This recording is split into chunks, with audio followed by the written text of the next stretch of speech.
Nüüd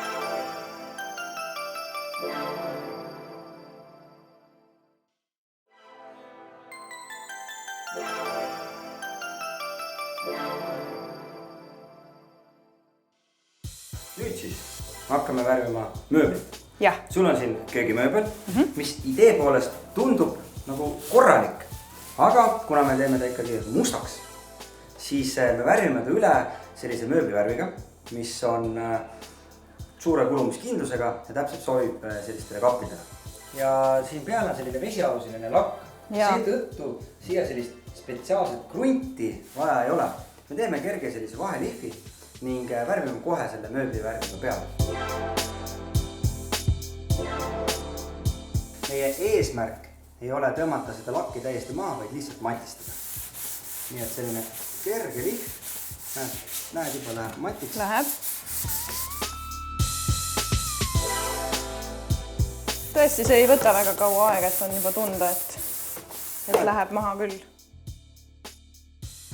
Kuna me seest poolt ei värvi, aga et see äär jääks korrektne, siis me ikkagi paneme selle teibi.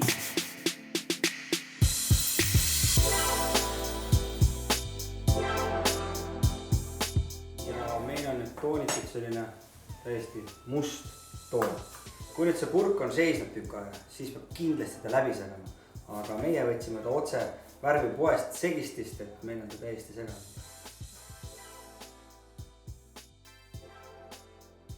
Just see terav otsa selleks hea, et saab kanda värvi sinna raskesti ligipääsetavatesse kohtadesse.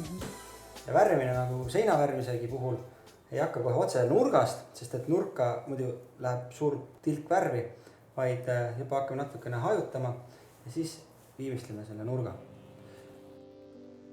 Ja kui sa nüüd värvid, siis esimene kiht, see peale paneb, kumab natukene läbi. Nüüd see värv peaks kuivama umbes vähemalt 2-3 tundi. Parem on isegi kui terve ööpäev, sellepärast et võib-olla on sul vaja teha kerge vahelihv. Ja mõte jällegi ei ole seda värvi maha lihvida, vaid lihtsalt kergelt pai teha. Et teine kiht on see, mis päriselt katab.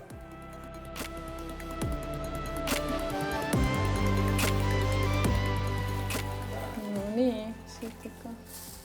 Ja siis, kui sa värvi pinnale kannad, siis tõmba ühe pika tõmba. Nüüd ongi see, et ma tõmbasin juba siit teiselt poolt.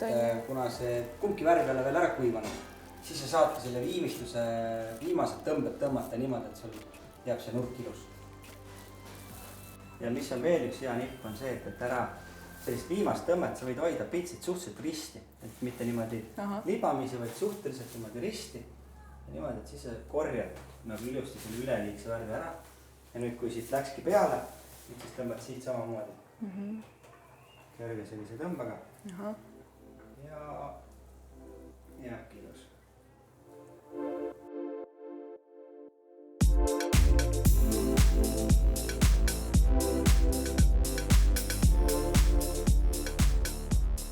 Aga mööbli värvimine õnnestus meil minu arust väga hästi. Ja eriti, mis mulle siin meeldib, on see, et on näha seda puidu struktuuri. Et värv küll kattist ära, ilus ühtlane pind kõik, aga kergelt jääb seda struktuuri näha, nii et selline puidune tunne ikkagi on.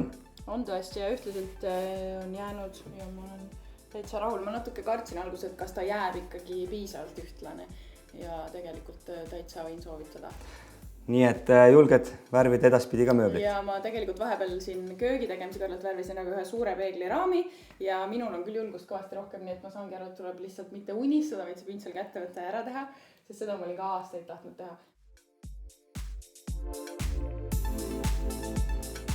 Tegime ka need riiulid, nii et said täpselt ühesugused ja nagu siin väga hästi sobib siia see vaskne, siis tegelikult siin väga hästi sobib ka selline metallik, nii et mõlemad pidi selle mustaga nad ilusti sobib.